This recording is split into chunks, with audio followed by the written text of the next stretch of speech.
as Americans, I think this is a part of Americans, the adventurous spirit that Americans have. Most people have that. And I think Americans in general, I think we have a warrior spirit. People are trying to push it out of us, but it keeps coming back, it keeps resurfacing.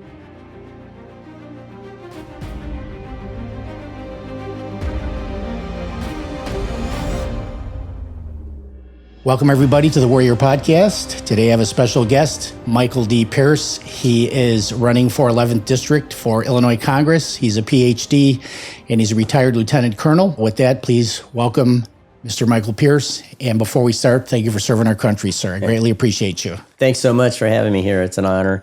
Really excited to be here, share with you, swap stories, and probably think we're going to have a lot that we can talk about today. Nice. And we'll get to politics and things like that, but I like to know your life story as much as far back as we can go. Tell me about your childhood and growing up, parents, siblings, etc. Sure. Born in St. Louis, moved around a lot before we actually even got to Illinois. Probably moved. I was born in the mid 60s, right? And so we went from St. Louis, then went to Iowa, went out to New Hampshire, Pennsylvania, then back to Iowa, and down, about 1972, we moved to Illinois. Was all this moving for your parents' work? Initially, it was with parents' work. My dad had worked for DuPont, and he was a World War II veteran that he had done quite a bit. He was pretty successful at that time in his life. May I ask you where he served and what branch? Sure. He was in World War II. He was in the Navy. He was a pharmacist's mate. And he was, I guess what's notable is he was on the USS Sanctuary, which was the ship that went into Nagasaki Bay and picked up a lot of the wounded troops as well as civilians about 3 weeks after they dropped the bomb. So he actually went ashore just a couple of weeks afterwards. And I think that may have had something to do with his life later on. Is the Sanctuary one of those big white hospital ships with the Red Cross on it? Okay, yeah. And it also served in Vietnam, but then they decommissioned it later on and they tore it apart. Yeah, so he was in for a few years. His dad was a scientist, actually. Wow. A chemical scientist. So he had a completely different upbringing than let's say my mom. So he came up and during the Depression and stuff, they were doing very well. My mom, completely solar opposite of that. She was much younger than my dad. She was born of parents, real poverty. They were people who, migrated from place to place, picking cotton, migrant workers.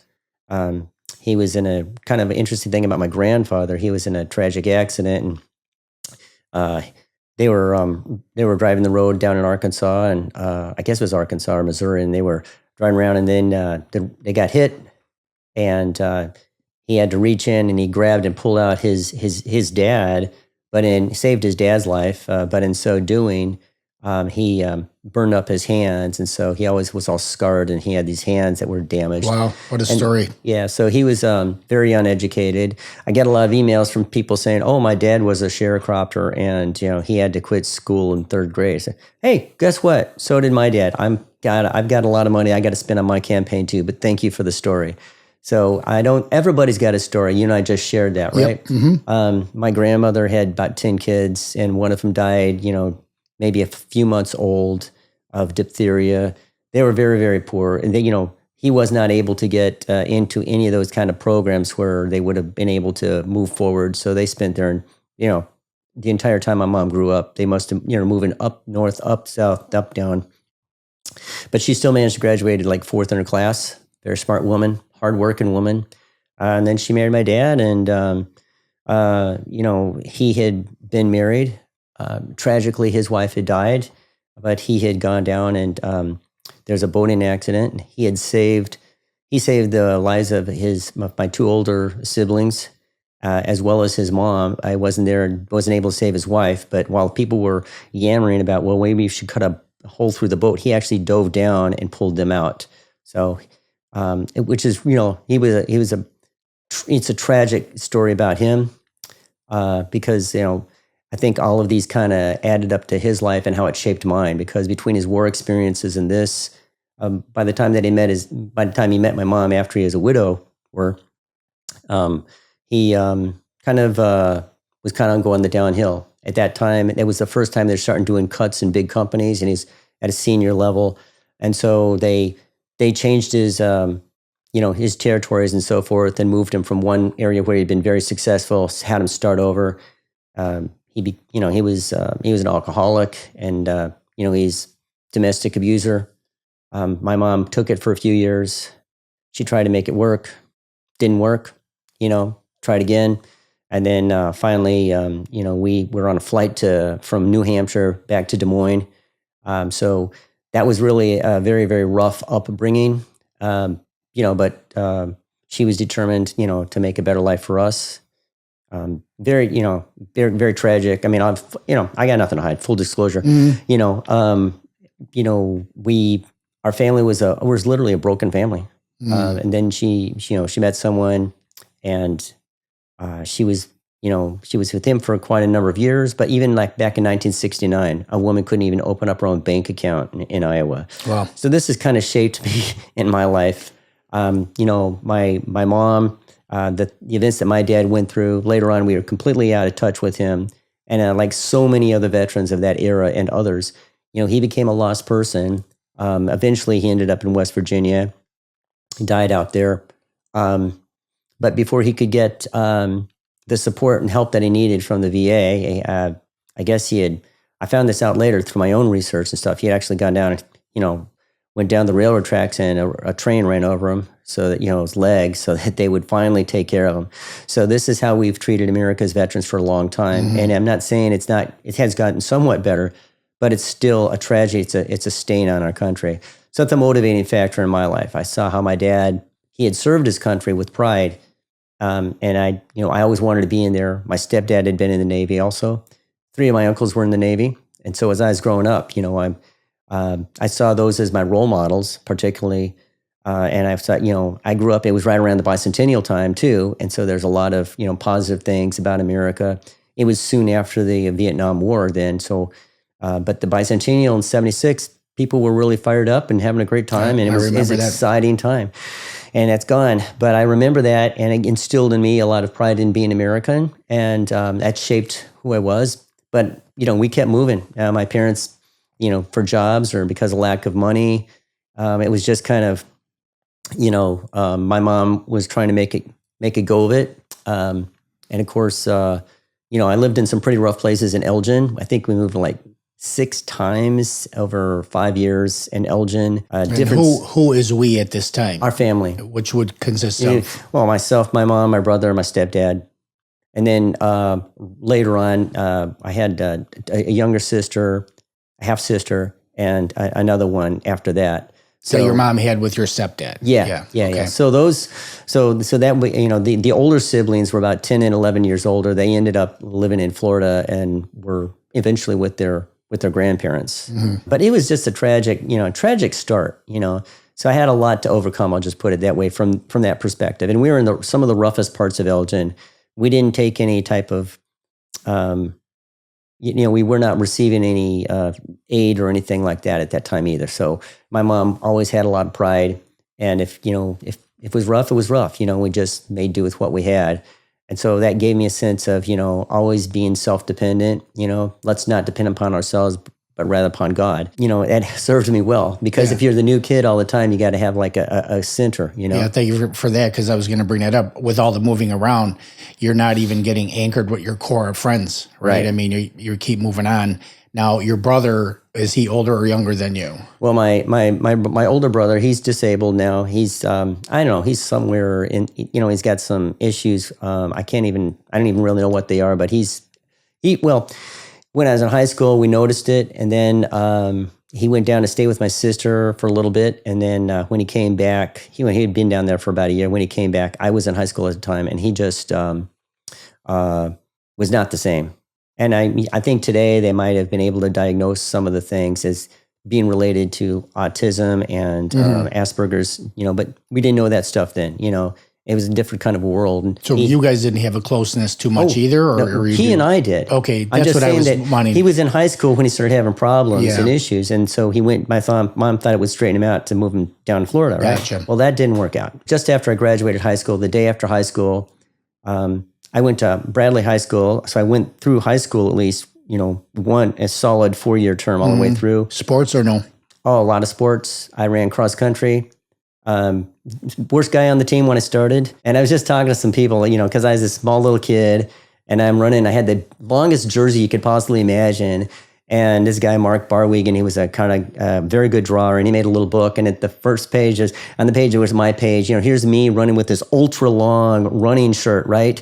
And the caption goes, "Boy, I hope the guys and the coach will still be there by the time I finish." That's how slow I was, and so good motivation medicine for me. And I eventually got better each year, and I was one of the top 2 when I got out. And then when I was going to get out of high school, I was going to go to college, and I wanted to go to North Central because it's very well known. It's a great cross-country school, a great coach, Al Carius, who really became my life mentor. And I remember one coach talked to me and said, well, there's a school up north called Illinois Benedictine, and I said, well, I was thinking of going to North Central, actually. Go, why? You'll never make the top 7, and I wasn't very good, but I was, a hard worker, and I loved to run. And I got a lot out of it. And I said to him, well, I'm really going because, I think you learn a lot more out of it with the coach that they've got there at North Central. And so I went to North Central for college. But back to me getting there, I was a day after high school, the folks moved to Florida. My stepdad gave me $20 and said, well, you'll get a paycheck soon. And a local person had let me stay at their house and work at his car dealership for a few months. What does that mean? You'll get a paycheck soon, that you're going to find something? And no, I had a job, but I was on my own. Gotcha. That was the summer of '83. And I was working as a car washer. And then I worked a little bit at a rent-a-car place, Enterprise, for about a month down in Jacksonville, Florida, before I went into college. And then I showed up in North Central, had to have friends get me up there. With very, very limited means, I'll just put it that way. So I had to work my way through college, and I was industrious, and so not a great student there, but I did have some talents, and so I was involved in college ministry and so forth. And so I was in a college ministry group called New Visions. I was in that for 4 years. And in the two of the summers, that was my job. So I would go around and we would sing and minister at churches throughout Illinois and Wisconsin. So I did that for 2 years, plus throughout the school year. Plus I was on cross country and track, and I did swim only to remind me how much I sucked at swimming. But it helped me with my running, because it helped me figure out what was really my best race. Still not great compared to the guys at North Central, but I improved, And I had this great coach. He was my life mentor. And then the campus minister, Reverend Isaacs, she was the one who kind of took me under her wing as well. And so between those two, they kind of helped get me through college and put me on my way between the things that they learned that I taught, or they taught to me. Yeah. So let me ask you about faith. Where did faith come into your life? Like, how were you exposed to it, and how big of a role did it play throughout your childhood into college? Well, I tell you, if you're moving around a lot, and there's always change around you, you need to have a real center. For me, that was always, I just think very early on, I just was very strongly, I felt like I have a great relationship with God from that point, and I learned about God and Jesus and how the understanding of that, and really the role, if you take a look at what Christ's life was about, really kind of is the model a person would want to follow. And the people that I surrounded myself with, is you learn about selfless service, you learn about giving, whether it's, being on a team. And in my coach, really, Al, who recently passed away, he had a several-year fight with cancer, just passed away. And every day, last year and a half, we had really been initially back from Germany to, I wanted to be there towards the end with him as I was going through this journey. Al was, said it's about selfless service. It's about learning to give back to others. And I think that's the message that you get from Jesus. I mean, what greater love does a man that lay down his life for his friends, right? I have that sign right behind you on the shelf there. Yeah, I mean, I believe it. I think that it's weird because the more that you give, the more that you get. Despite you think I'm going to give this. Boom. You know what I call it? I call it the ultimate life cheat. once you discover the cheat, and that is every time you give, you get a greater rate of return than the actual giving. It's like cheating life. Oh yeah, amen to that. Because I was just like, I started off with a Isuzu pickup truck, college debt, an ex-wife, a daughter, and a puppy dog. When I went in the Army at 27 years old, I enlisted. But I was always the first to volunteer, and when I went in the Army, and a lot of people were concerned about, what would I do? I applied myself, ended up going to officer candidate school. So I went from a chaplain assistant to a signal officer in a very short amount of time. But by doing that, the reason I was able to do that was because as soon as I got to my first station, which happened to be the chaplain school, I was giving. I was volunteering to put together and manage and take teams that we went to the Army 10 miler and the Marine Corps Marathon. And then also I was coaching at the Army Prep School, which people can go there and then they can go to West Point. And I was one of the coaches there. And I was just this. What were you coaching? I was coaching cross country and track. And so as a matter of fact, I actually held a company command before the guy who was the lieutenant there at the time, before he held company command. That's how quickly my trajectory changed, but always, it was my faith. And by actually following that faith that put me into that situation, because I went in to be a chaplain assistant and I ended up at the chaplain school and these doors just opened up for me. So, if you can't, yes, you will struggle in life, but I mean, by being true and faithful again and again and again, it's just happened for me. It's remarkable when you give your life to the Lord, like it just happens, And I want to backtrack a little bit because you had mentioned Coach Al a couple times. Like he was one of your main mentors in life. What were some of the things, if you could consolidate, that you really learned from him that affected you moving through? His mantra that we repeated day after day was run for fun and personal bests. And really, you can take that and change it into, live your life, to enjoy your life, and to do your very best, right?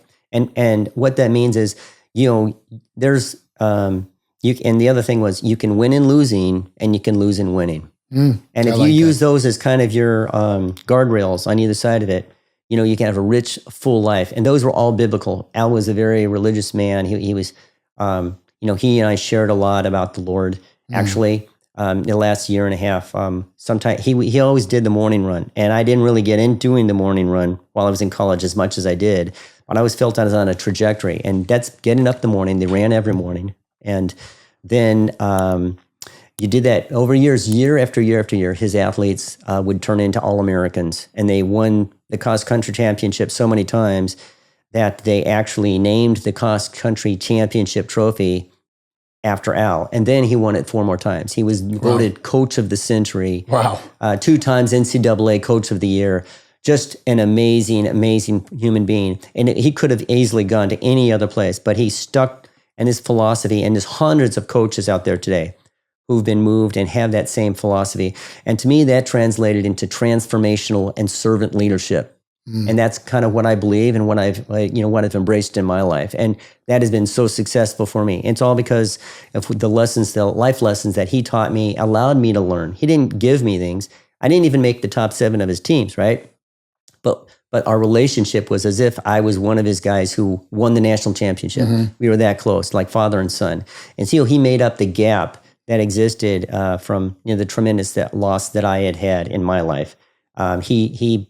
So he raised me and continued to, and actually, matter of fact, he kind of was the one who said, Duke, we were walking one morning, said, Duke, you need to go into politics. You should run for office. Because we were talking about what was going on in the world, and he was talking about the spiritual battle that's going on. I said, yeah, I know. And so he encouraged me because he knew I'm an outgoing person and I'm a hard worker. And he saw my determination for years and years. And sometimes, you don't get exactly, it's like that Garth Brooks, you don't get what you can pray. You don't necessarily know how that prayer is going to be answered. But God does answer prayer in a bigger way, prepares you, So everything I've done has prepared me for this moment, and that's what he's done to me. He prepared me to handle all of those challenges I faced in life. Because after college, I got married. We had a daughter. My wife left. She was not happy with. She wasn't quite ready for it. I mean, I thought we were ready for it. Had a good job actually, but it just didn't work out.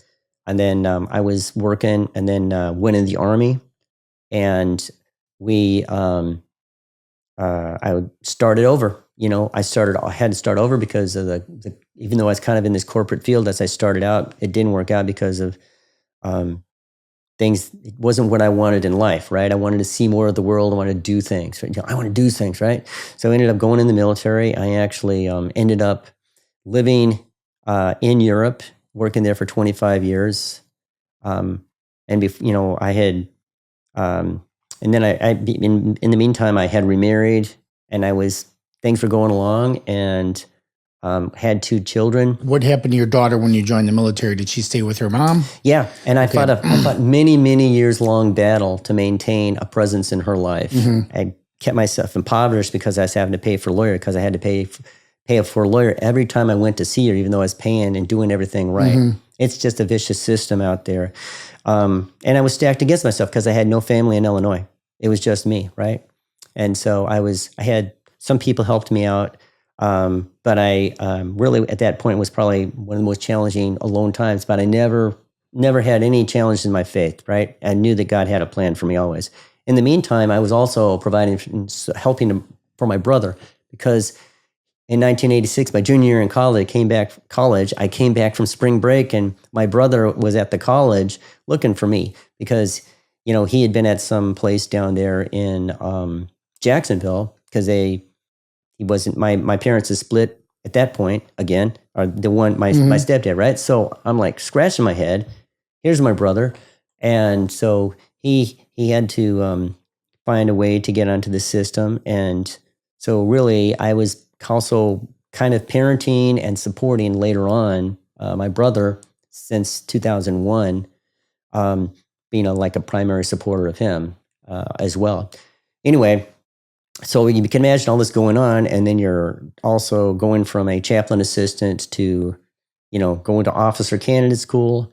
And then after that, I was stationed. I had remarried, and thought things were going along. And then the first wife wasn't so nice. Let me pause it. You did finish college and got a degree? Yeah. Okay, because that's how you were able to go to officer school, right? Okay. Well, other people try that. It's more than just the degree. Yeah, I was really good at fitness. All those years of running, even though I never made All-American, I was a very good runner compared to Army. So I was top fitness, and so I had all of that. Made a difference, and also, I was smart enough, and I did really well on the officer battery and stuff like that. So hard work, and I would, freely admit I was probably one of the worst persons in the officer candidate school, because in the Army, a lot of that school is like an infantry school, and so I didn't have a lot of the prerequisite skill sets developed. Which would be what, for instance, like? There's a lot of hands-on type of leadership that takes time to develop, and so if you go to officer candidate school, you might be against guys who've been in the Army 9 or 10 years, who've got. There were guys there who had been in the Gulf War already and who were in special forces. So you got a guy who just showed up in the Army and who had been stationed at the chaplain school. It's a big difference than some guy who was an Army Ranger who had been to Kuwait already and had been in combat. So I had a huge deficit of knowledge and understanding and experience. Did you get your balls busted a lot? Because yeah, I bet. Yeah, it was par for the course. I've had that my entire life, and because there's always going to be people going to rain on your parade, but you gotta be strong and stay on target, right? And so I never doubted it. I never kept going. I'm going to do this, and so I did. One time in land navigation, which we don't get a lot of practice on land navigation at North Central. I got lost a lot in the woods up at the Arboretum, but that was pretty much it. So I had to. I drank and poured out the rest of my canteens on this time, so I would make sure I made my time and my thing, because if you don't pass land navigation, you're not going to get through officer candidate school. So I just ran it to point to make sure. But I did everything. Later on I learned something. It's a great mantra. First, you do what you can, then you do what you must, and that's the point where you push yourself beyond what you're normally physically or mentally able to do. When you're charged with the mission, you will go out there and you get it done. You don't let things stop you. And so that's kind of that turning point in life, getting through officer candidate school. But it was all built on those other things that I'd experienced, starting with the best decision I'd made, which was to go to, follow Al Karras as my coach and learn from him. So it started there. And as I went through life, I took on more and more responsibility. My leadership grew. even facing challenges along the way. And I'll tell you, I was in company command. It was an early company command, which is like when you're responsible for all the equipment and personnel in an Army company is anywhere from, could be 50 to 100 people, right? So I was in the middle of that, and my ex-wife had been in the Army as well. And we didn't get to go to Europe at the same time.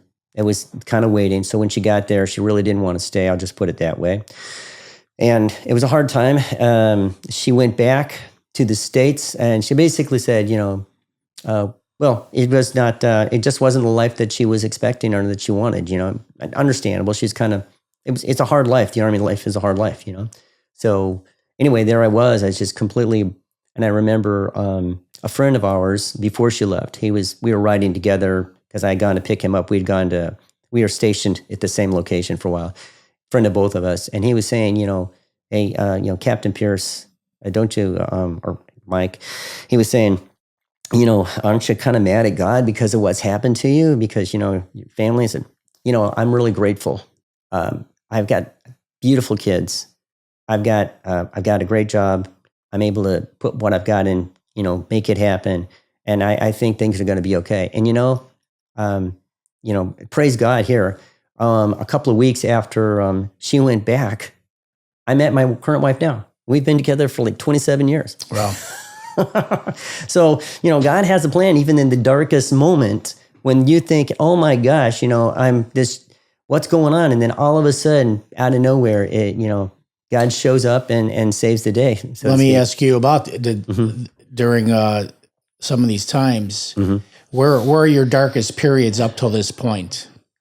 Like, where are you under your highest stress period? Well, the highest stress period, obviously, during officer candidate school, because I was kind of brand new in the Army still, and you're under scrutiny all the time. And by the way, I was having a lot of trouble with the ex-wife, and I remember my first sergeant came to me and said, "Candidate Pierce, do you know where your daughter is?" I go, "I guess she's at home with her mom," But they're little pings that were distractions that were being laid on me while I was in officer candidate school. Yeah. And then it was just a very dark time. So that was really one of the toughest times. And how old were you in OCS? I was 29. So you started when you were 27, and by 29... I was going to officer candidate school. Gotcha. It was a quick jump. And then by 95, spring of 95, I'd already gone through officer candidate school. I had gone through all the lieutenant courses, and then I was gone through airborne school. And so spring of 95, I showed up to my unit, and I was a platoon leader down in Georgia, Fort Gordon, Georgia. And I stayed there for a couple of years. How big is a platoon? Platoon's about 40-some people. So would there be like 2 platoons in a company? Or there's usually there's about 4. You have the headquarters platoon, and then there's, first, second, and third, generally. And what is airborne school? That's where you jump out of the airplanes. So you did that. You get the little wings there. Nice. Yes, only five jumps. I'm not really an airborne 82nd airborne guy, but my son is. So I went and got through all of that. But the darkest periods after that were, of course, hands down, were when your wife leaves you after having gone through all of this. I mean, I went in the military. I was just gonna go in, get my loans paid off, go become a teacher and a coach, and I changed all that trajectory so that I could be better provider. For her and my new family. And I really took it. I stepped up, and kind of felt like I got kicked in the face, really. So your first wife, you had a daughter. Your second wife, you had 2 kids? Yeah. I mean, I love kids. I'm kind of pro-life guy, and we wanted them, so it's like, yeah, I want a family. I want to go on. So that meant that after I was stationed in Europe and she went back. So I had to, for the next, 20 years, basically, as they grew up and everything, I had to make sure that I was a presence in their life. And then, weekly phone calls, flying them back and forth, sometimes flying multiple people to multiple airports, having my mom bring them over. We moved heaven and earth and my wife's had some concerns. I said, look, this is what you do, when you put family first. And, I'm proud to say that I have a great relationship with all my kids. And my oldest daughter is a speech language path. She got a master's degree. Awesome. And we have a wonderful relationship. She's married and she has a beautiful daughter, and my son-in-law is a great guy. And then my son just turned 30. He's a captain in the Army right now. Awesome. Stationed the same place that I was stationed at in Georgia. And as a matter of fact, he now has a son. You know what he looks like? He looks like this. It's like me. He's like my mini me, because that's, I look at the picture of him and I smile and I sent a note to my son. When you look at your son, you know how you feel? I said, that's how I felt when I look at you. So it's just a wonderful thing. And then my middle daughter, a graduate of University of Dubuque, and what a fighter, what a tremendous athlete. She was in high school, and her stepdad also.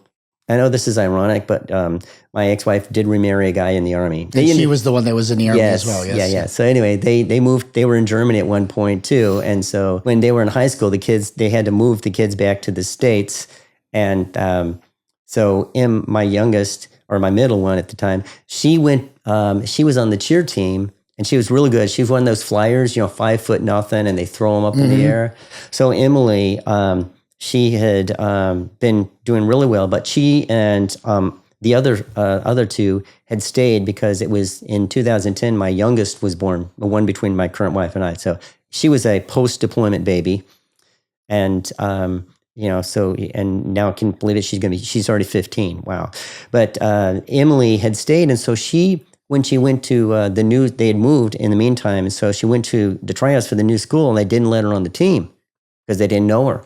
And so this young lady, she went and took money out of her own bank account and got herself the lessons at the local cheer gym thing. And she became just great. And then when she went into high school, after high school, the school friends from her cheer team in Hohenfels, Germany, went to the same college. And then she started college.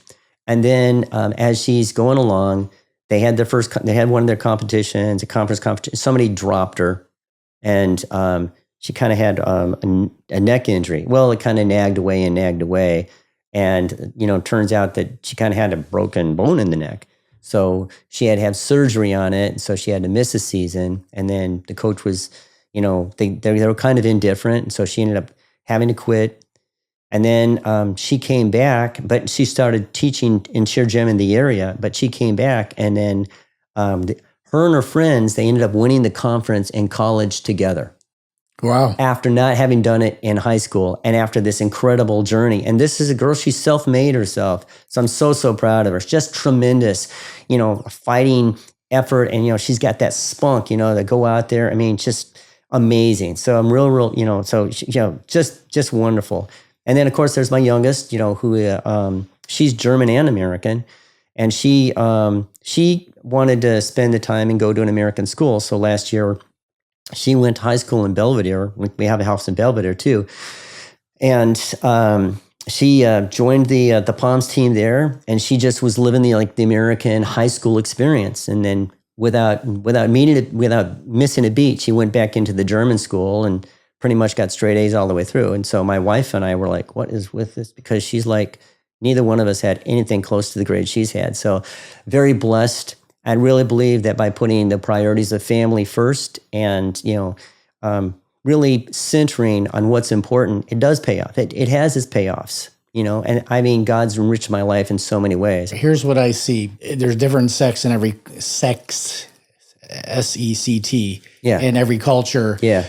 Every culture has a warrior component. Yeah. And not everybody's made to be a warrior. Warrior's a certain set of values and criteria. Well, when you described your beginnings, like your grandparents and that, these people were all warriors. Yeah. There was no, I can't, there is only I will. Yeah. Right? Yeah. And that has trickled all the way down to the bottom, to your youngest. Like they all have this warrior wiring in them. Yeah. We are our warrior culture. I think wiring is exactly right. On my dad's side, they go all the way back to, the first people who showed up in America from the British side, English side. They were up there in the Plymouth colonies or whatever, right? And then the first war in America, King Philip's War, my ancestor was that. He actually was at a thing called, it's in the Battle of Rehoboth in 1676, believe it. The guy had the same name as me.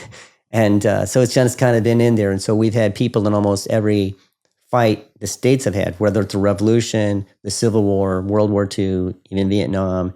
And on my mom's side, they go back that far too. So the point is, though, as Americans, I think this is a part of Americans, the adventurous spirit that Americans have. Most people have that who've come over here. They've gone through all kinds of, everybody's got that story. Whether they've gotten here 10 years ago or 400 years ago, there's this story of these people who've got a spirit inside of them. And I think Americans in general, I think we have a warrior spirit. People are trying to push it out of us, but it keeps coming back, it keeps resurfacing. I agree with you. This is what I see happening. And there's a thing called the fourth turning. I don't know if you've ever read about that. A guy wrote a book, but basically there's 4 cycles to every empire, growth and collapse. Mm-hmm. And, the first phase of the turnings is the high, right? Like right after World War II, we were on a high, the country. Right.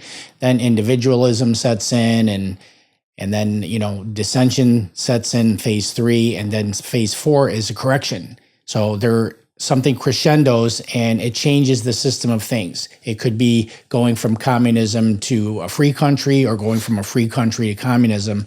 And it feels to me like we're right at the cusp of that fourth turning, and they are trying to breed out our American exceptionalism, like our pride in our country. Now they're trying to teach our young ones that, our founding fathers were scoundrels and, all this stuff.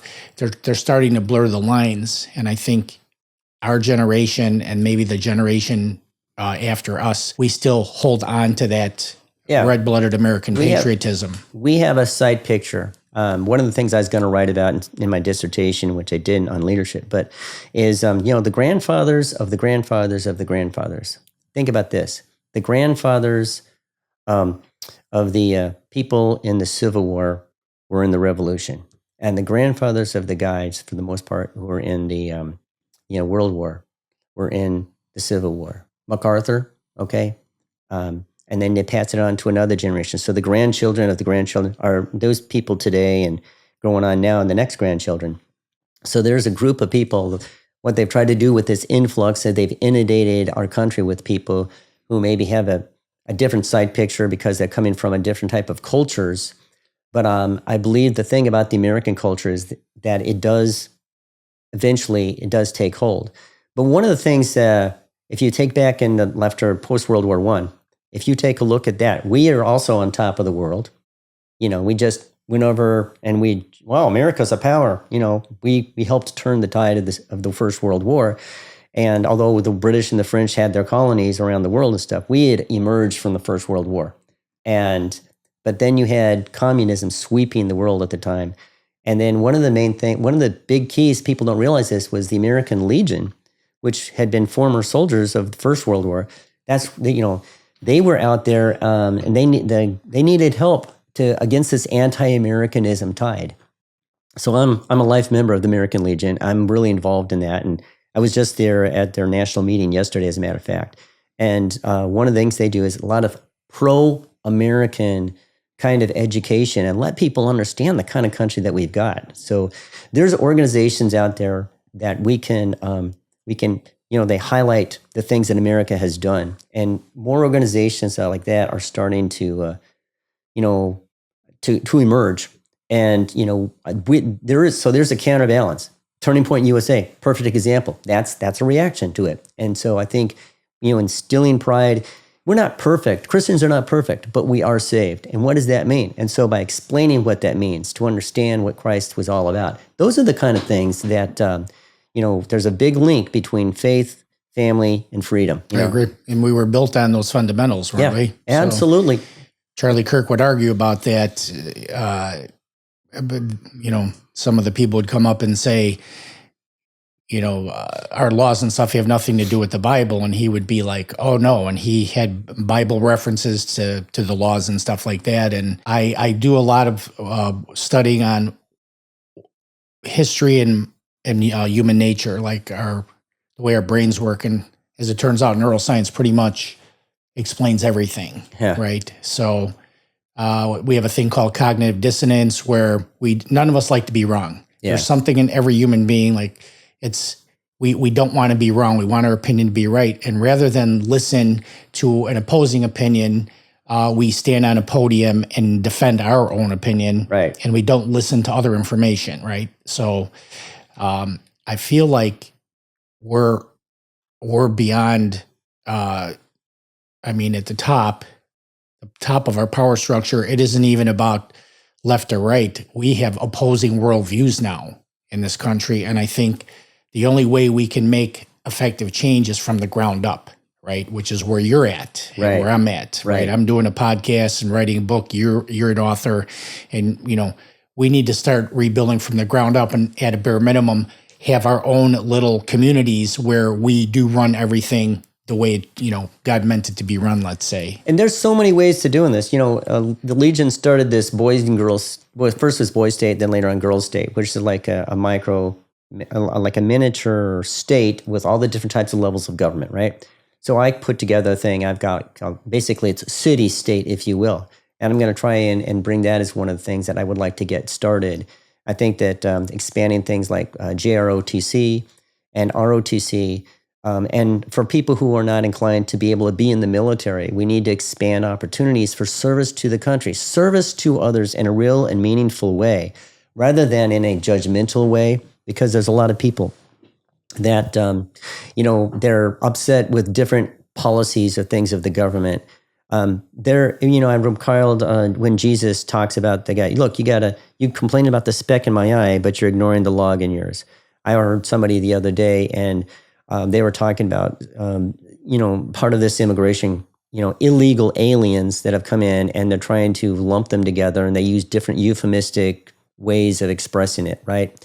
And, at the same, as they're concerned, and I'm like, did you know that between 2021 and 2024, the Illinois' homeless population, or the unhoused, if you will, which is the new brand, doubled, went and a half. That went from 10,000 to 25,000. So that's a 250% increase, unless my math is wrong. 2.5 times of what it was just in those times during the Biden administration. That's nothing to do with Donald Trump, but it's everything to do with the policies and how we've been approaching things. Because, Americans who've been homeless for years before Joe Biden came to office, we had the poor for a long tour and people who are broke. The programs we had in place, obviously, they needed to be fixed. But what did we do? We doubled down on stupid, didn't we? We opened up the floodgates and we crashed that system. So the people who were hurt are disproportionately hurt even more. Now, as far as homeless across our country, and I believe this 750,000, could be off a little bit, but the actual of those are 500,000 of them are actually Americans, people who grew up here. And I hear some of the most judgmental things coming people from the other side of the like, well, they're addicts or they're mentally ill. Well, why aren't we putting our dollars and the effort of all these people who want to help people into helping our own people here in America? We have a real crisis going on, and we have for a long time. And so this is why it just kind of turns me, I don't understand when people say, well, this is how you treat, you guys aren't helping out. Jesus said, take care of the least of these. These are the same people who put down the Bible, who ignore the Bible. So if you're going to bring up what Jesus said, then why don't you enact it? Because, we've got hundreds of thousands of people in this country who are without homes. We've got people who are underemployed. We have poverty across the country. And you know what? We could make this country so great by at least focusing on some of those big rocks. And so anyway, those are the kind of things that I'm concerned about.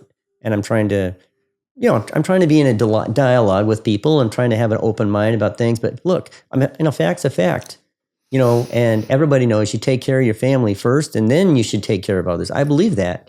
And I lived that. But we've at least got to take care of our own family.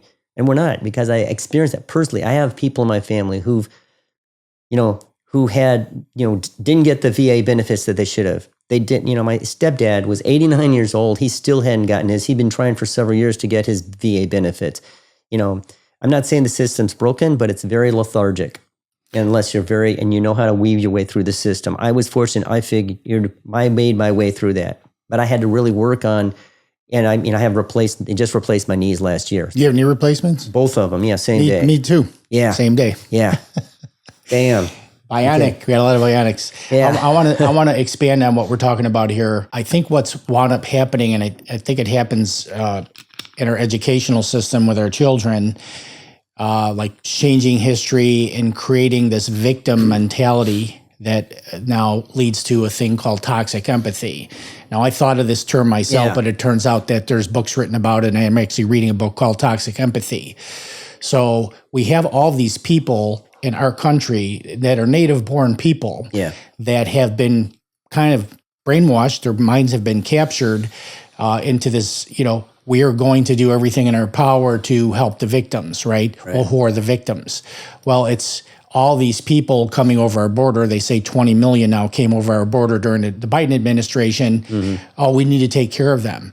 Okay, but you're not realizing that we have veterans and homeless people here that to your point, we're not taking care of those. And now by letting these other people in, because your empathy is focused there and not here, like these people are losing, right? They're losing out, and you're losing out too, because your tax dollars are going to these people, right? And it's putting a burden on the whole system. Right. I mean, and if they are so concerned about federal dollars, federal dollars not being used for illegal aliens in our country, then, vote locally, vote statewide.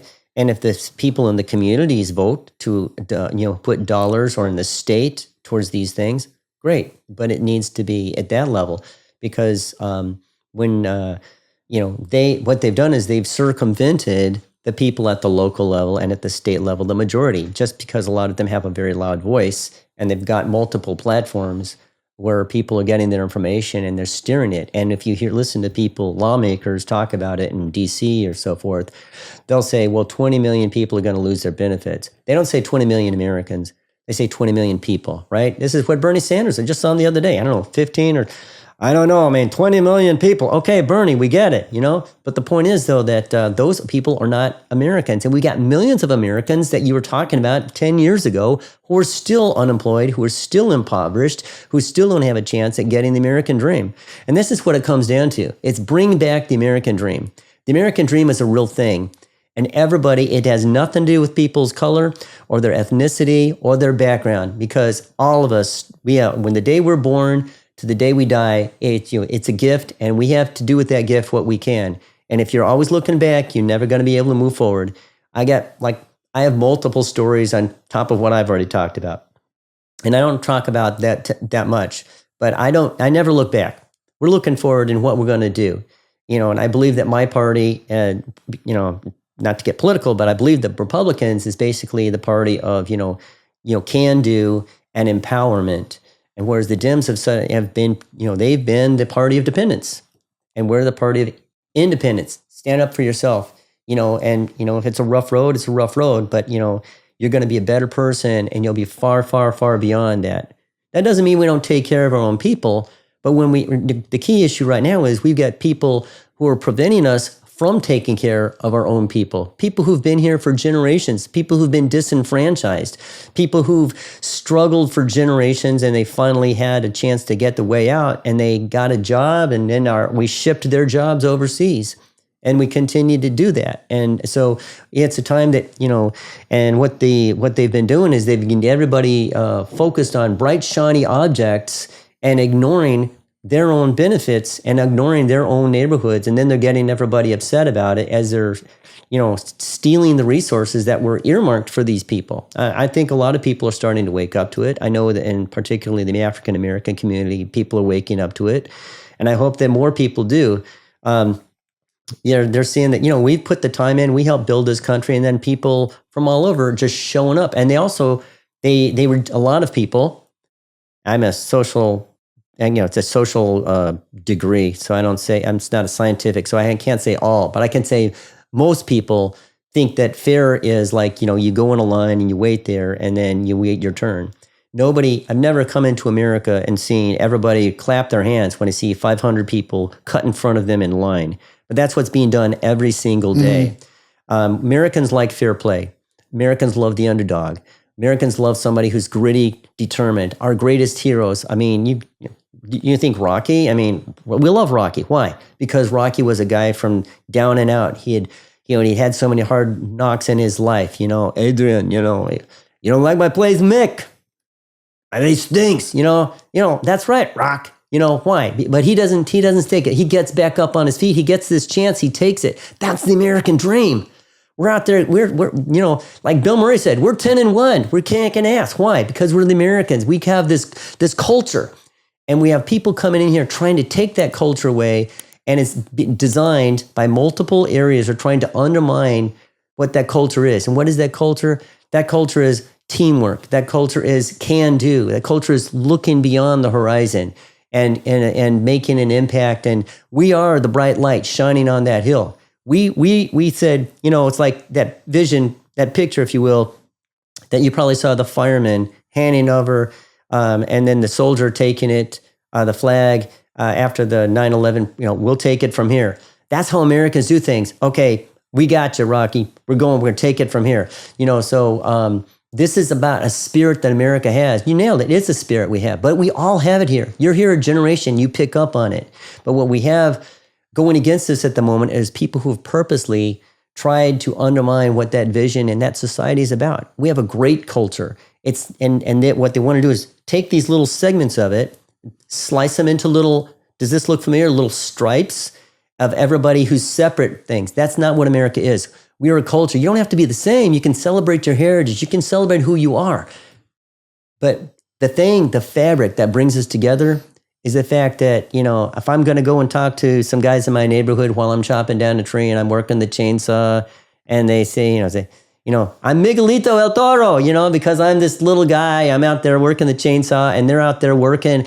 We love people from America, love people from all over the world. It's our breath, it's our lifeblood. But what we don't want are people who are coming in, who don't want to be part of the Borg, who want to undermine it and tear everybody down, who's actually gone through the wickets and are trying to do the right thing and get here. And if people really are concerned about bringing in new people and making sure that they have these provisions, well then, let's change what immigration is. Let's make it so people can come into the light. But right now, letting 20 million people in, not knowing where they're from or not knowing what they've got, knowing so many criminal elements have been released into our society, they crash the system. And what they've actually done is they've screwed over the other people who are here, who might have had a chance that we could have negotiated that. But when you bring in 20 million people, everybody can see that that's a problem. Right. So you're retired military. Yeah. And I'm not. But I have common sense. We have enemies, yes? Yeah. So if you were an enemy of this country, like China and North Korea and some of the Middle Eastern countries, what is the perfect way to get all your operatives here? Through an open border. Exactly. And I don't know if you know Sarah Adams is. She's been on all the top podcasts. She's a CIA targeter. And she says that through all of this open border, we have so many of our enemy operatives here. She said that the October 7th thing that happened in Israel, it's going to happen here, and it will be 10x or greater than what happened there. And she said it's not if it will happen, it's when it will happen, and she is on the inside of intelligence. Wow. So I find it very ironic that the people on the Democratic side said nothing about the money it costs to take care of all of these illegals. They got credit cards and put in hotel rooms, and who knows how much money we've already spent. But now they're going, the cost to deport them is so great. Well, what about the cost to take care of them? They don't talk about that. It's about over $150 billion. It's about $9 billion a year. Ironically, that's the amount of money that Illinois loses every year because of so many companies that have left Illinois. So that's an interesting number. We're spending money that we don't have on, our national debt's growing and growing and growing. And, I've heard a lot of people talk about this. Federal law says that you can't provide them. We know that they've found ways to go through and drive a truck through those loopholes. But the fact is that we've got Americans on the streets. We've got jobs that have left our state. We have people leaving our state, over 50,000 a year. And what happens is when you bring people in who only can cover one particular base at one level at the beginning of a generation, and all of us had people who started out most of us started out at a pretty low level starting out and had to work our way up. That's how it's done.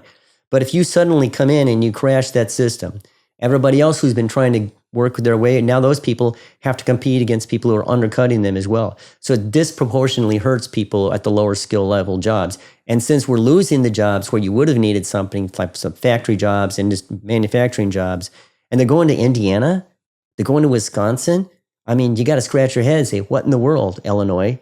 This should not be a left or a right. It should be a state's issue. It should be about our state, our great state. It's interesting. Even though despite the Civil War that was going on, you probably recall the Intercontinental Railroad, they started building that, right? Well, Lincoln had a great deal to do with that. But another thing that had to do with the railroads was Stephen Douglas. Now, he because of Stephen Douglas and his efforts, was able to get those railroads through Chicago. Now, if we had not had the railroads, Chicago and Illinois would not have grown the way that it did and become the state that it did.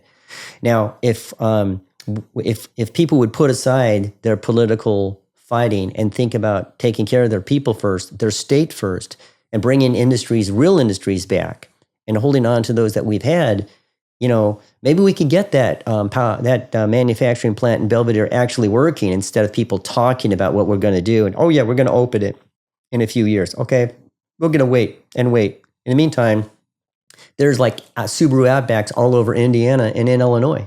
We're buying products from other states while our people in our state, I have a clue for some of these, the people on the very far left who think that they can wear whatever they want to wear and do whatever they want to do.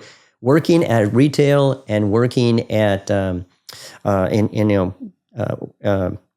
at Starbucks or those kind of places is only going to last so long. You're going to want more out of life. You're going to want to be able to put your degrees and get a real job. You want to have something more than a bedroom, okay? And when prices are so expensive, the cost of living is so high, and then the taxes are so high, and the jobs are gone, and then you're relegated down to something that anybody can do. You're like, and you got a college loan to pay off, and you're like scratching your head. We need to bring the jobs back to back to the country and to Illinois. Let me ask you a question. We pay real jobs, by the way, real jobs. So much in tax here. Yeah. Illinoisans, we get taxed on everything. And they invent new ways to tax us. Remember, they had the beverage tax or whatever on sugared beverages. Oh, the delivery tax. All right. So now I heard they're going to be taxing on labor. You have work done in your house, and then you're going to pay a tax on top of the laborers. You're going to pay a separate tax. So why are we in a deficit? If we're paying such high taxes, it's not more. Why is it more to run Illinois in terms of geography than it is Wisconsin or Indiana? Where are the tax dollars going? All of these tax dollars. I'm asking your opinion. My opinion is we have such a corrupt system here, like it's gangster corrupt. So our dollars actually go from the coffers into the pockets of the politicians. It's a combination of things which they've been spending on. Part of it is there's a lot of largesse, as you mentioned. There's a lot of inflated contracts. There's a lot of perpetual machines that just don't go anywhere, that don't really produce anything. There's What's an inflated contract? I think I've seen this at other places. I don't have firsthand experience at that, but I would say that, even though certain companies might bid for something, and then could be some officials who've been busted in the past, we've known this has occurred, that, they inflated the contract and then through some or elaborate kickback scheme, they ended up getting a lot of money back. And you multiply that multiple times. You take a look at the salaries of our legislators in Illinois compared to the salaries of the legislators in Florida or Texas or some other places. Illinois has got some very high salaries. Those are things, the Illinois has ability because of the uniparty right now running the state, because they've got the dominance. They can just put a shell of a bill together and then they can go rubber stamp what they want pretty much at the very end of the legislative year. I'm not a legislator with a background at, but I've heard several of them. I've been talking to them. I've heard this at their talks. It's like you're amazed at, oh my gosh, are you really talking about this? And here's another thing. we've introduced gambling in Illinois, whether it's the riverboats, the casinos. We've got the lotto's been going on. We got more of them going to open up, and okay, great. But we know it disproportionately affects people who are in poverty.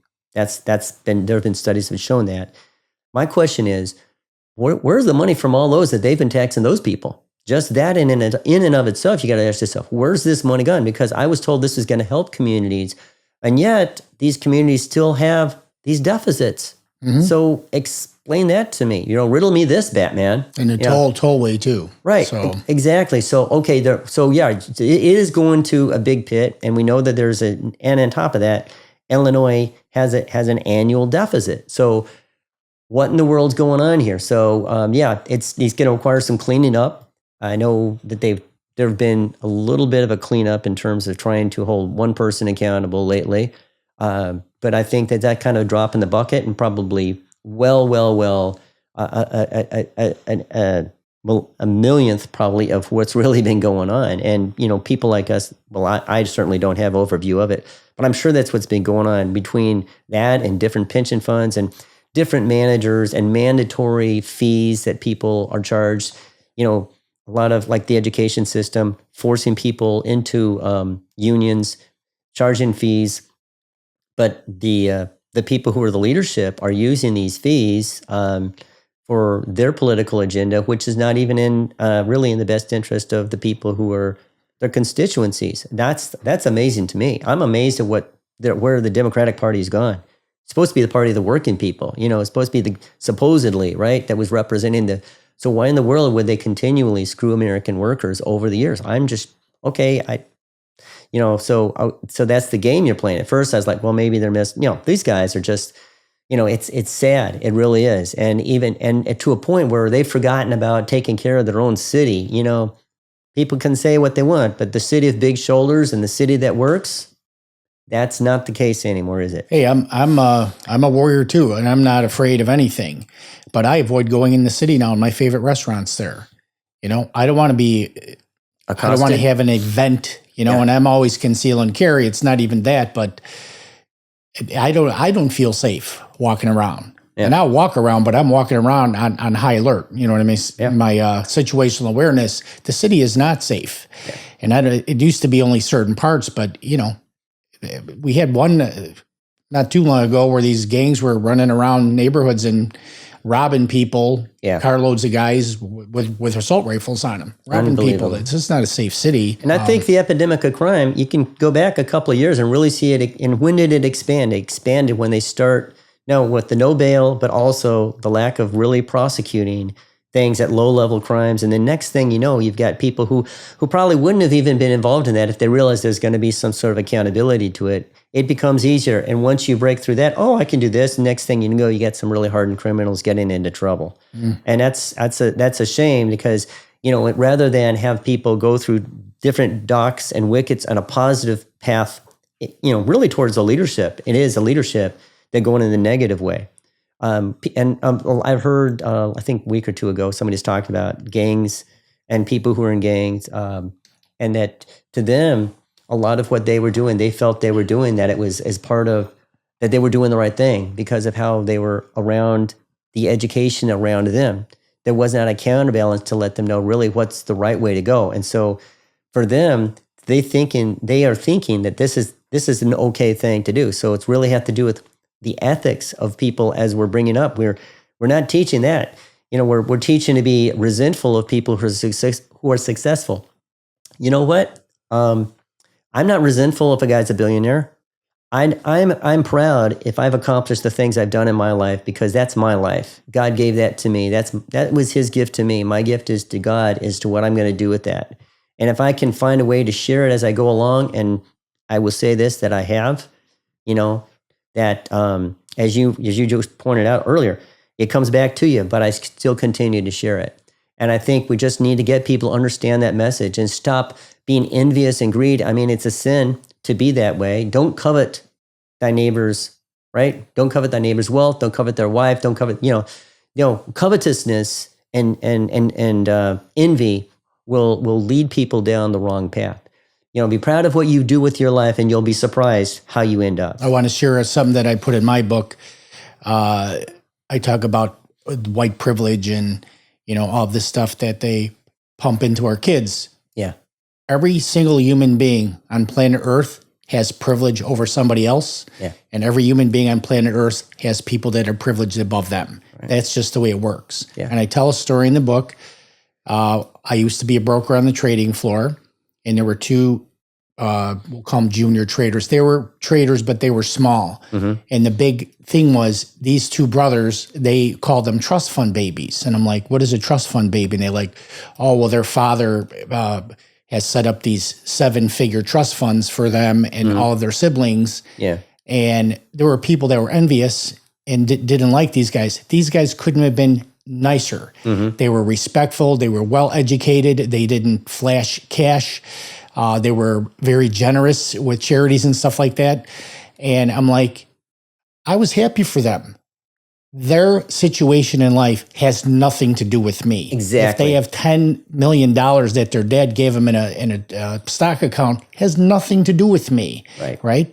So am I going to focus on where I want to be, or am I going to focus on maybe the unfairness that they got something that I didn't get?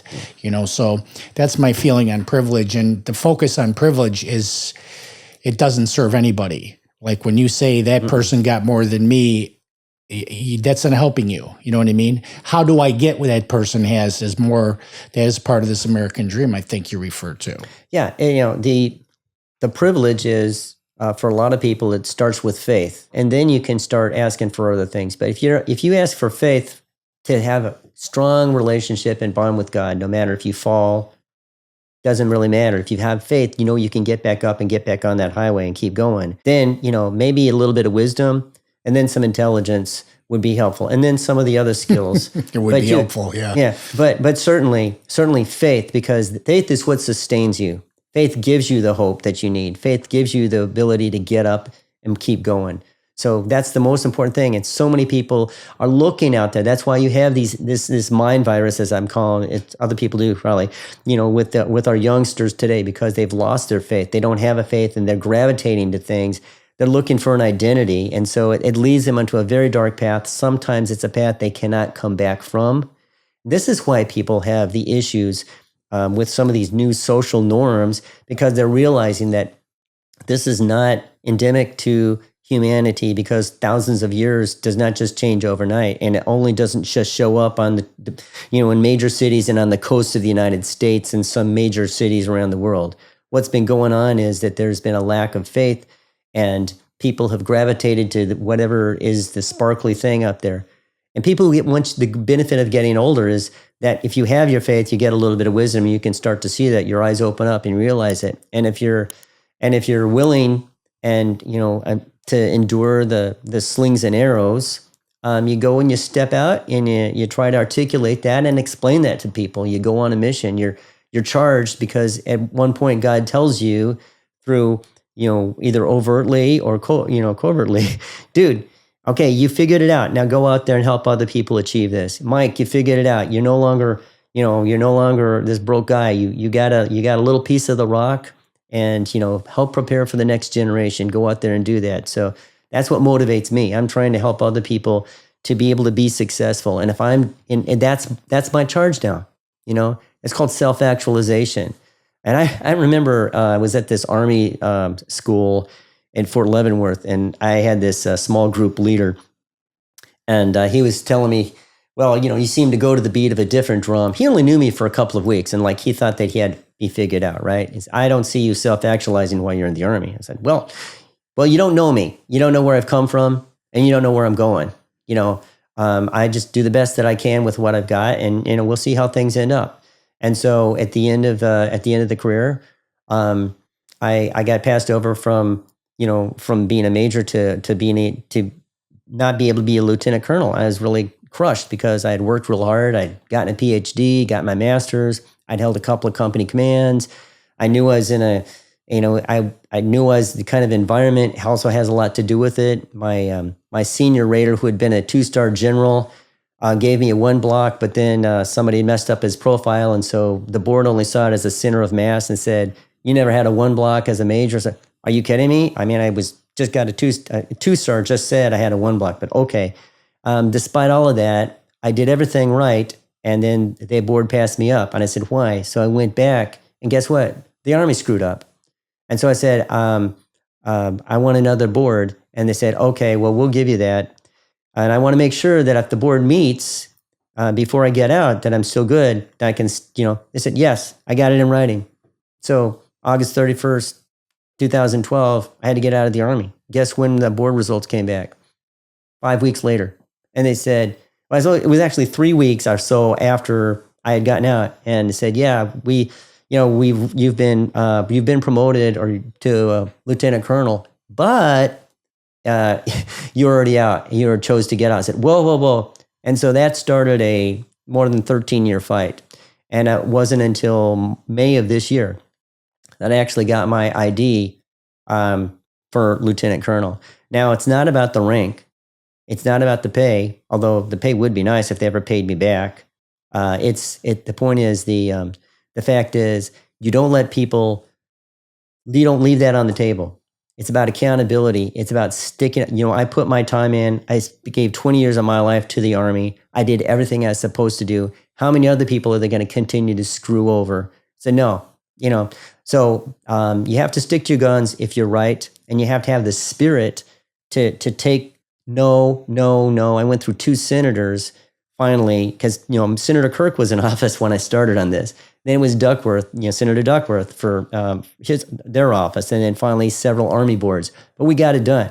And that you need to step up to the plate, and stepping up to the plate means that sometimes you're going to get hit with the ball, but I'm still going to take my base. You mentioned your PhD. What did you get your PhD in? Organizational leadership.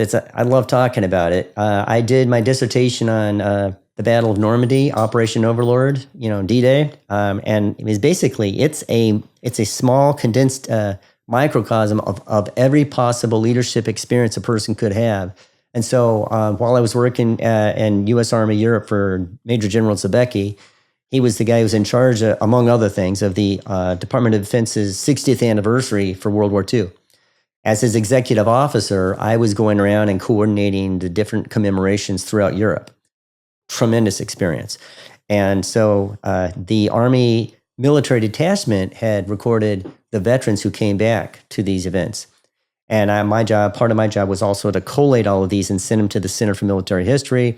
I was working on my PhD at the time over in Europe, and I said, hey, sir, what do you think if I use these as the basis for my leadership study? So, I think that'd be a great idea, Mike. Yeah, because like working for your grandfather, he was quite a character. I've seen a lot of generals. Okay, I've seen a lot of different generals. I was always the fly on the wall. Okay, but I had exposure to a lot of senior leaders. I'll just put it that way. And some of these guys are, is like. In him, it was like trying to work for my grandfather, very reserved guy, but the senior most historian in the Army, as a matter of fact. And so he was actually on my he was the co-chair of my dissertation. And so I wrote that while I was in Iraq. I did my prep work before I deployed, and then went down to the desert. I sent a footlocker down there with all my books.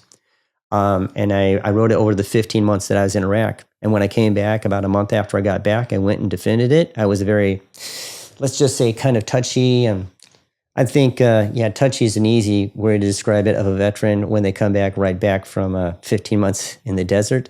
But I made the journey back to the States and defended it, no problem.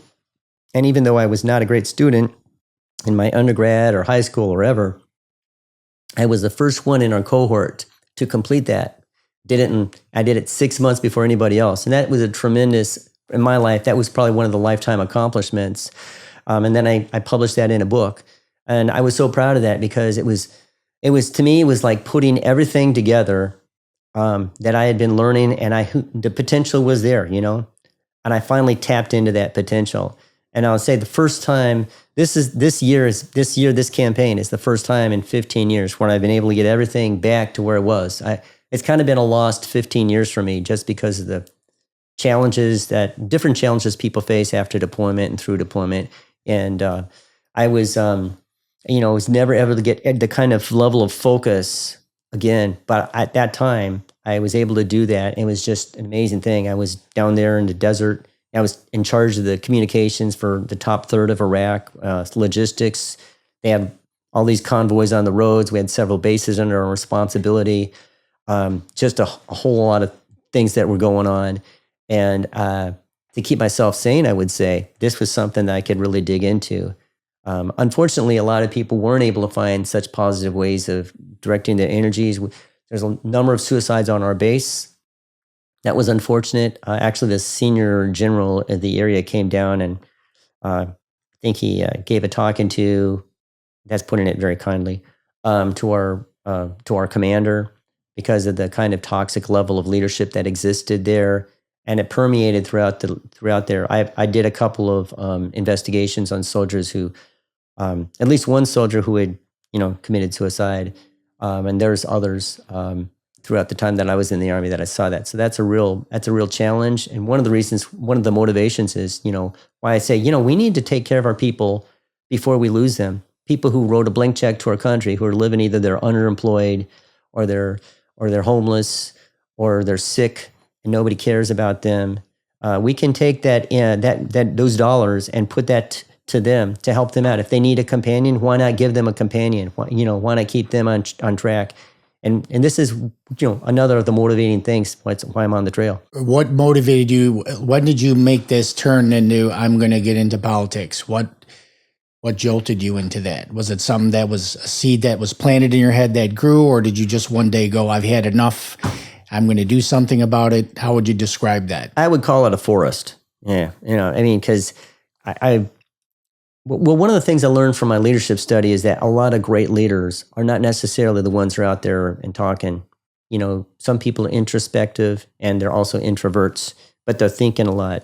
And and I was working for General Zabecki. He told me that, a lot of generals are on the Briggs-Myers, as they call it, they're introverted, they're censors, they're thinkers, and they're judgers. And so even though somebody may be in a group of people, they never really emerge as a leader, because a lot of times people just listen to the guy who's the loudest one in the room, or they may underestimate somebody. Well, he's the smallest one in the room, right? But there's a lot of things about leadership. And so my study was about emergent leadership during crisis and over time. And that means, when people rise into the occasion, right, step up to the plate, and there's so many occasions of that.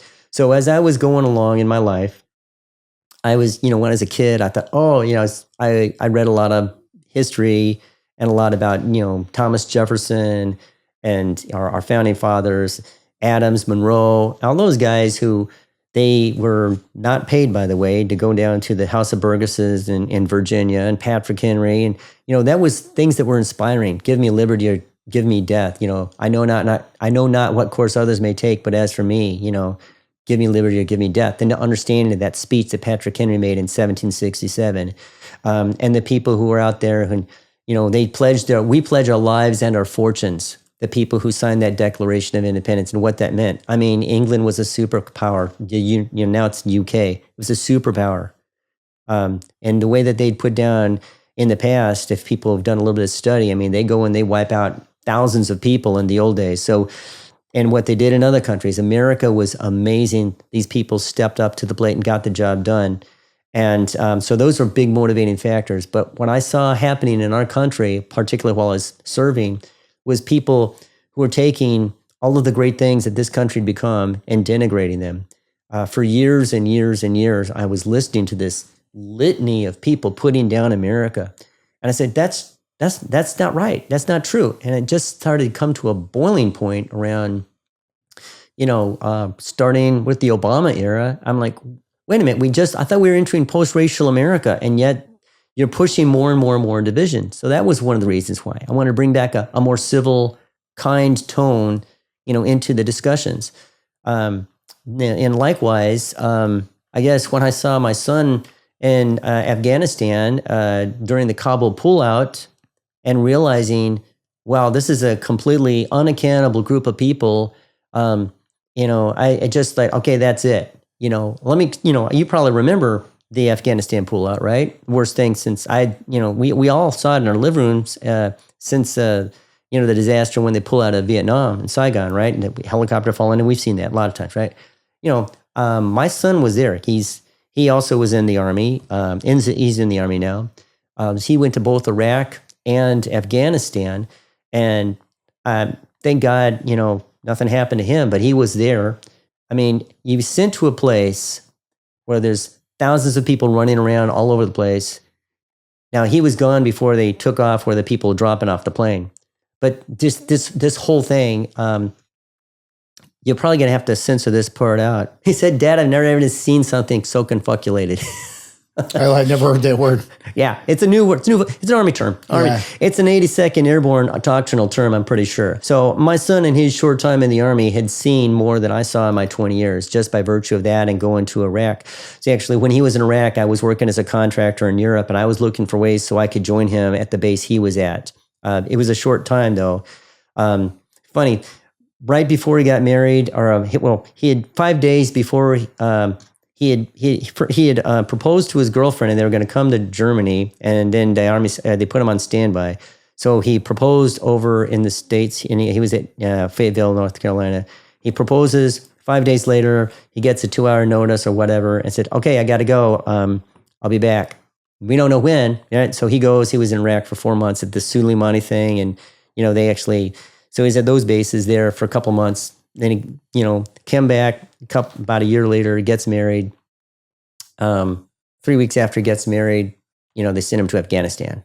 I said, don't make any more major announcements, at least for a while. So that's kind of a little joke on that. But he's a young man. But I mean, I was talking to somebody last week, and she said, "Well, I'm doing the weave. I'll finish it. Don't worry."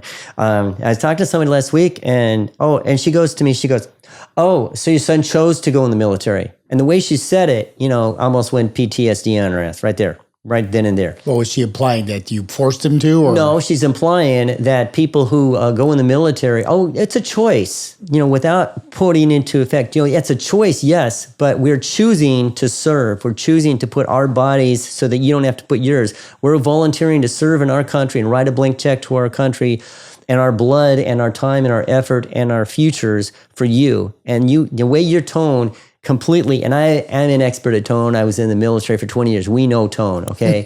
That would have, if she'd have been in basic training, she'd been doing push-ups. If she'd been somewhere else, she got slugged, right? So she was saying basically that, you just joined to get some benefits in the military. So that just shows the disconnect that people have. I'd like to see her walk a mile in my son's shoes, or my shoes for that matter. The people that go through the military, what they have to do. We have got 1%. We're the other 1%. We're not the 1% that all the people are complaining about. We're the 1% that so many people forget about, except about 3 days of the year. And there's a lot of great people out there who I know they support the military and they love the military.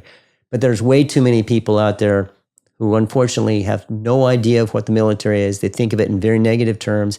And it really bothers me when I hear them. Oftentimes they'll describe a person, a former military person. Why don't you say a former employee of Starbucks or a former this? But they don't say it in the terms of as a good thing.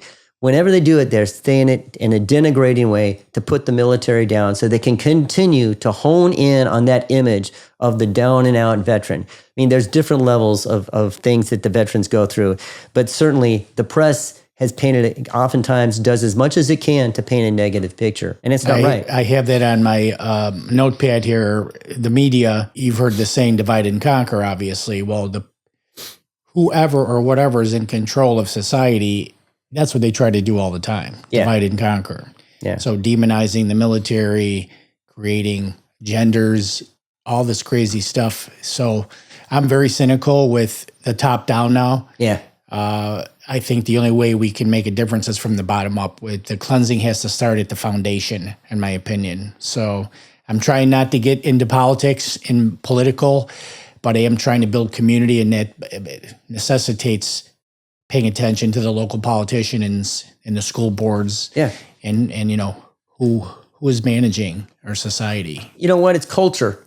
It's our culture. We're trying to build that culture. A culture can be a couple of people. It's a small group. But it's a culture, and you're trying to develop it, and a positive culture. We're trying to make a difference out here. And well, I'm not saying trying. We are making a difference out here. Trying is a form of failure. That's another thing of Al. You can part that Coach Al, yeah. Yeah, Coach Al. Trying is a form of failure. We do. And that's what now there's challenges and people are going to try to stop us.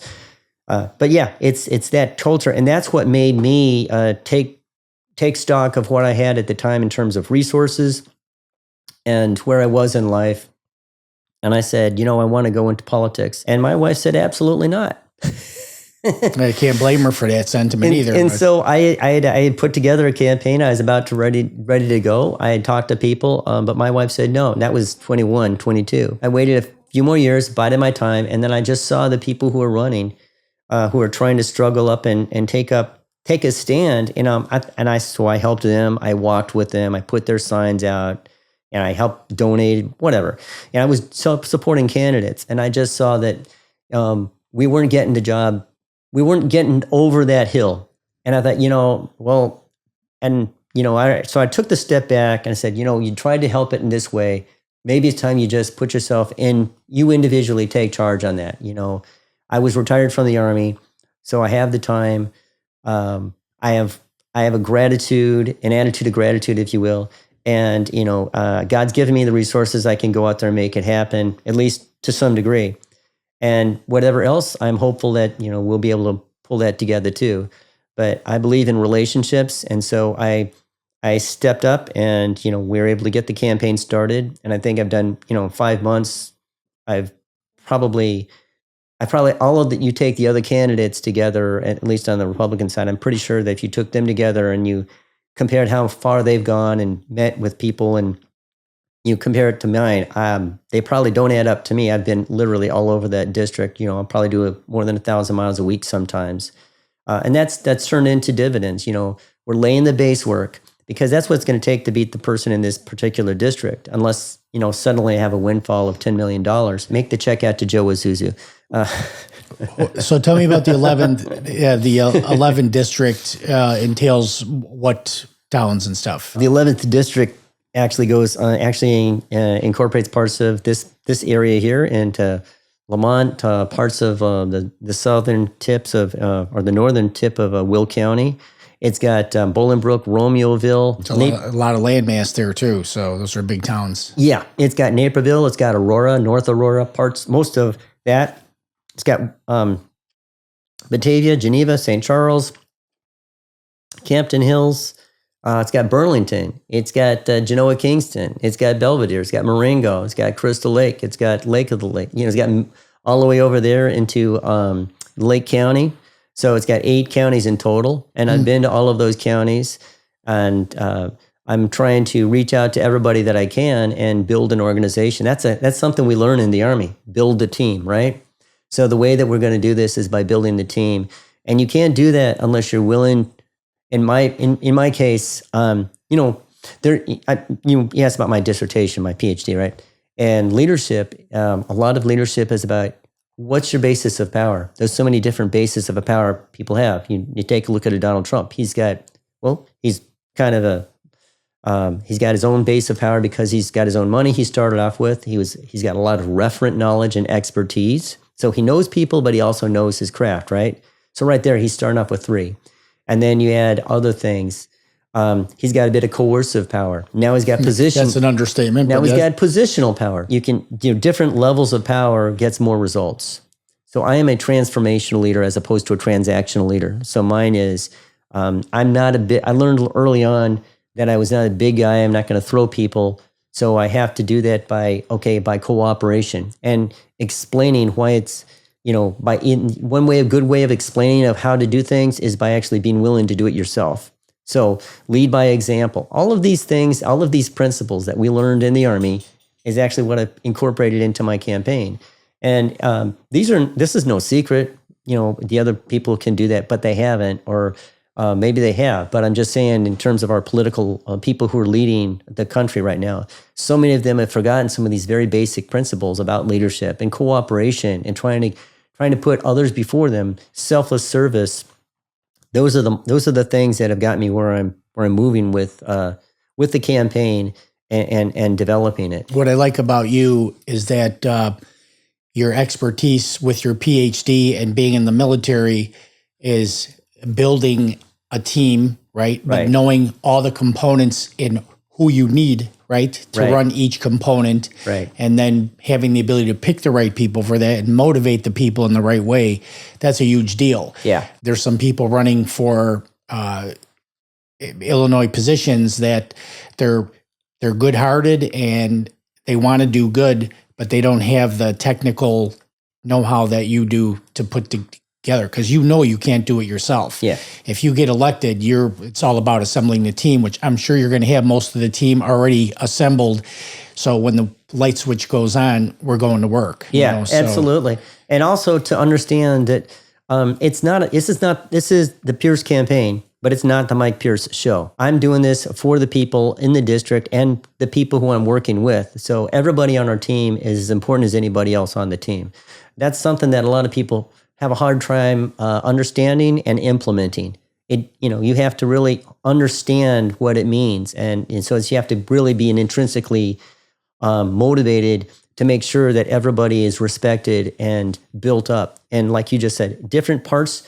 So everybody's got different skill sets. Another thing I wanted to actually write about was because we've all got different components, but if you take the leader's value system and you bring in somebody that they got maybe 80% of the value system, and then they're going to have somebody at that next level, they might have 60%. And so as a leader, you need to make sure that you, throughout your organization, that the people who have the sight picture and the value system, and that's like really developing what you call partners in command. Examples of this are like, if you will, Grant and Sherman. And I don't have and then, for example, or Lee and Jackson. Those were famous generals. And one of the things, one thing that they had in common, even though they were on opposite sides, they had in common, they had a partner in command. They knew that if they sent the message to somebody, they would know intuitively what they meant because they had built this partnership. That happens during a thing called leader-member exchange.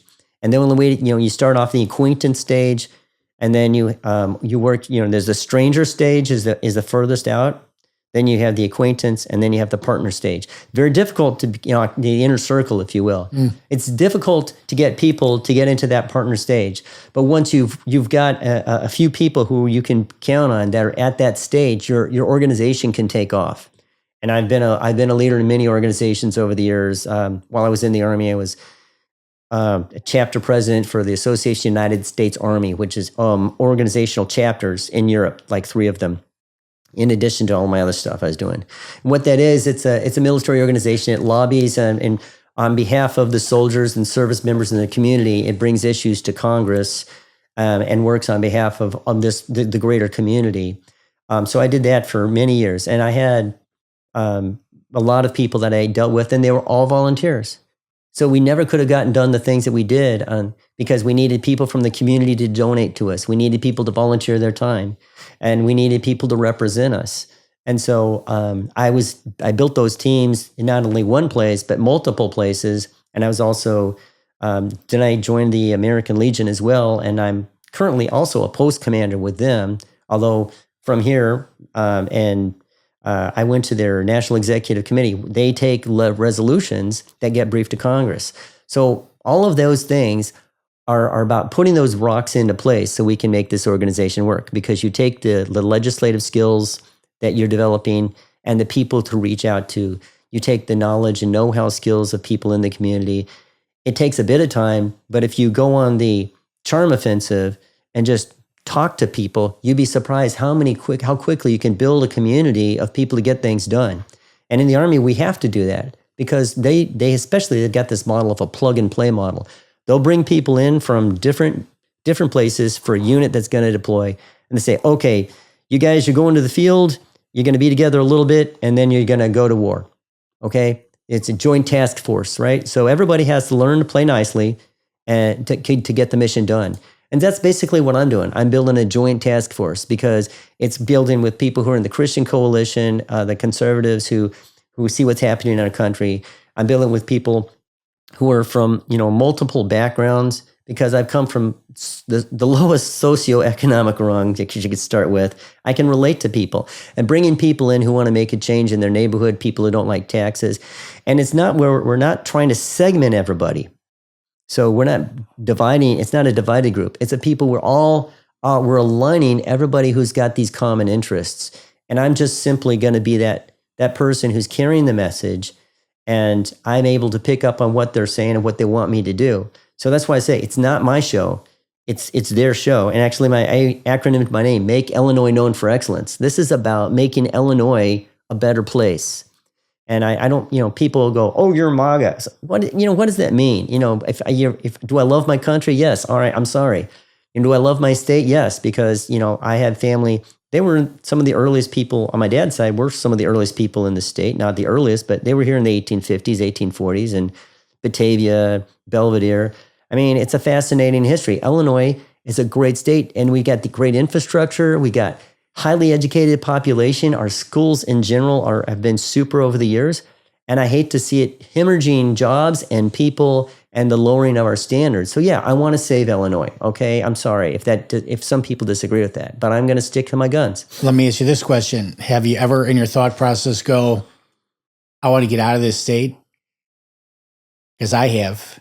And I had James Mendrick on here, and he said the same thing. He said, I was thinking about, after retirement, going to Alabama or whatever.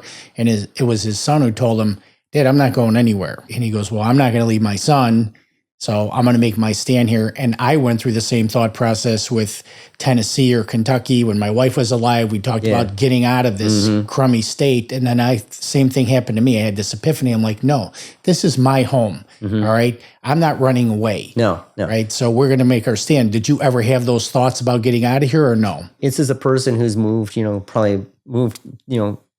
his whole life, who had a vision of being the man without a country. That's kind of how I've been my whole life, because I've moved along, and you're always, before you build your community, that's why I had to learn to build community. I've lived a lot of the time because I was in the military overseas in Germany, but Illinois is my home. And so I gave up this very nice life of, beer and bratwurst and hanging out with good friends, my family. And my wife, it's like a deployment for us. And I love this state. I want my children, my grandchildren are in this state. I want them to have a place that's worth it. And I want them to achieve the American dream here. I was remembering while you're talking, that one song, My Hometown, and although he's pretty left, but I would say, last night me and Kate thought of getting out. Last night I took my son and drove him around and said, son, this is your hometown, my hometown. Bruce Springsteen said it best, this is my hometown. Maybe there's some things that happen, but we can bring that back. This is our hometown. And, we can see it come back to where it was. Illinois used to have 24 representatives in Congress. Now we've got 17 and we're going to 16. It's incredible that people aren't all sounding the bell together, that Republicans and Democrats alike aren't saying, wake up, let's go out and make this happen. It's not, we don't want it to be where the last person in Illinois turn off the lights. We've got to change it. It's, that infrastructure, if we don't have the capitalization to renew it and maintain it, Illinois will falter. It'll go back. And so we need to take our stand now. And that's what we're doing. I believe we can do that. We believe we can make the change. Sometimes change can happen fairly quickly. Look how quickly the border got shut down. Sometimes you don't need a whole bunch of money, just a little common sense. Maybe somebody comes and they bring some of these guys who used to have their corporations in America and say, hey, look, does Citadel really need to be in Florida? I mean, do your employees really like waking up with a python or an alligator in their swimming pool or their bathtub? Would you rather have the state bird be the cardinal, or would you rather be the mosquito? I mean, there's, and Illinois got the four seasons. We got the Bears. Come on, the Bears. I mean, I don't know everybody in the audience, but I remember the 85 Bears. Come on, man. Jim McMahon with the headband, and he's eating the burrito. Right, Pete? I mean, come on. I mean, we are this culture here in the Illinois. We got the Illini, we got Northwestern, we got DePaul. And the Bulls and Michael Jordan dynasty. And before they started burning things down up downtown, used to come down there, and when we started celebrating those championships, that brings us together. And this is what it's all about. We're one team, one culture, one fight. And we learned that in the Army. That's why I think more people ought to have the opportunity to serve, because you learn about something greater than yourself. I'm not Mike Huckabee. I'm not a minister, in per se, but it is a ministry to me. And this is why this is such an important mission. I've given it my whole essence to be out there, regardless, because I learned from Al, you can win and lose, and you can lose and winning. We're going to win this fight because I know we're making an impact on people in a positive, transformational way. I love it. And this is a good time to taper it down. And I will tell you, my podcast, people come to me because of my sphere of influence and whatever. And it just turned out I have a lot of people running for things in Illinois all the way up to governor. And you all have one thing in common, and this is what gives me hope. And that is you're all based in faith. Like this is actually, I asked, why are you doing this? It's like a calling. Yeah. It's like, this is my duty. It's coming to me from divine. Like this is what I need to be doing. And that makes me really hopeful, because that's the only way we're going to get our state back and restore it and our country. We have to start bringing back our faith-based values. I'm excited about it. It's Tolkien-esque. This duty was appointed to you, Frodo Baggins. Only you can do it. So this may be the time and the place for me right now. But hopefully other people will step up and do that later on. And we've got such great examples. And you're a great example, because look what you're doing. You have a platform. You're using the gifts that you had and God gave you in return, and now you're using it back to renew and build that the synchronization and the energy that we all need to make this thing, to lift everybody up. And that's what it's all about at the end of the day. And I love you use the term servant leader. And we need more servant leaders to come in. Yeah. And I think it's happening. Yeah. So I know it's happening. And a little dedication to Charlie Kirk. Somebody posted on Facebook, he wasn't a martyr. He'll be forgotten. And I'm like, you could go on the internet right now and find thousands of people giving their testimony that they're now they're going back to church. They're starting to go to church and bought their first Bible. I don't think he could have had more of an impact on the world if he lived to be like 90 years old, like a Thomas Sowell. This was like an atomic explosion. So, well, Charlie Kirk. So I met a person a few months ago, Art Ellinson, who gave Charlie Kirk. He had him speak at that publicly for the first time at one of his Tea Party. He helped found the Tea Party in Illinois. Art did. He got him on the path. So it just shows that everybody has an impact, because Art, maybe at that time or another, maybe that was the right time for Charlie to have that moment. And so he was there and was the one who was the instrument that was used in it. So we're all instruments, and what I'm saying, of God, and working something to a greater good. So just as there are counterproductive people out there, there are productive people who are instruments of God in our society and in our everyday life, if we just open our eyes and see when he's talking and working on behalf of us and stuff. So I'm excited about it, and I would say that I'm excited that I can carry that message forward that Charlie gave his life for. Okay, I can say that this is a man of faith who was a father, wife, and and she's now picked up the mantle and she's carrying it forward, just like those guys did after the firemen. It's almost like that kind of picture. Mm-hmm. Don't worry, Charlie. I'll carry it from here. Yeah, and maybe one of his kids will carry it from here. It's about a ministry, and life is a ministry. It's just that a lot of people don't understand it to the depths that maybe they should, and if they did and explored it a little, and I think that's where it was resonating, because he was giving people hope. He was giving people a direction that offered them something other than envy or going down dark paths. They said, look, there is something out there that will fill that there's a something that you'll never fill. And that's why you have faith. That's why then Jesus helped bridge that gap and create it. So you've got that overflowing vessel of energy, and that's where I get my energy from. And if you talk to anybody, there's one thing that certainly is true. People will say that I'm an energetic guy, an enthusiastic guy, but I do it because I know that I've got, I think I'm on a mission and a positive mission. And I hope that I can be instrumental in helping some of that vision that Charlie Kirk was sharing then I can continue to share that and bring that to the world as well. Awesome, my friend. Yeah. Well, you have my full support, whatever I can do to help you. I appreciate your time in this interview. Thank you again for serving our country. And I'm going to look at your son when you watch this. Thank you for serving our country, too. You said he's a captain, correct? Yes, sir. Yeah, so awesome. All right, well, great interview, my friend. Thank you for being with us, Mr. Michael D. Pierce. Thank you for joining us at the Warrior Podcast. And remember, there's a warrior inside us all. Thank you again, my friend. Thank you. Nice.